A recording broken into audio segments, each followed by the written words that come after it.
Estou aqui com Vanderlei Muniz, presidente do Diretório Jornal do PSDB, Dermelino Matarazzo, que vai dar um recado a respeito da convenção do PSDB. Qual é o recado, Vanderlei?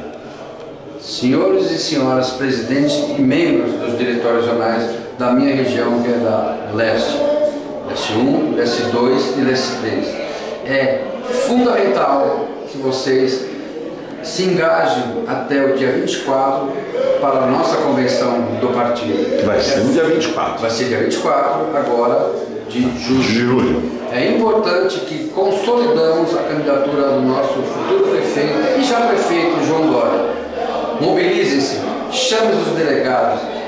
E os suplentes de delegados. Não tendo a maioria dos delegados, vou dar um exemplo, Dermelino Matarazzo são 11 delegados.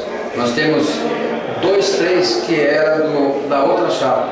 Estamos substituindo pelos nossos suplentes para consolidar nossos delegados. E vou te falar mais, a importância que tem tanto delegado como suplente nesse processo é de extrema importância, porque de lá às 15 horas sairemos com o nosso prefeito da cidade de São Paulo em 2017. E a chapa de vereadores também vai sacramentada lá também. Importante. Quanto mais vereadores nós fizermos, tanto na chapa do PSDB como nas coligações, vai ser importante para a Câmara Municipal, para que o nosso prefeito possa governar com tranquilidade e dar uma outra cara para esse Fernando Haddad, que é devagar quase parando. Esse é o recado do nosso prefeito, João. Tá certo. Então, só resumindo, dia 24 de julho, domingo, das 9 às 15 horas, na Fé Comércio, Rua Plínio Barreto, 285, Bela Vista, em frente à Praça 14 Bis. Isso. Tem a convenção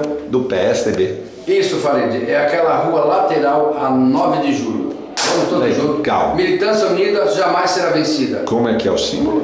Dale Tucano, Dale João Dória. Acelerando. Valeu, Vanderlei. Abraço.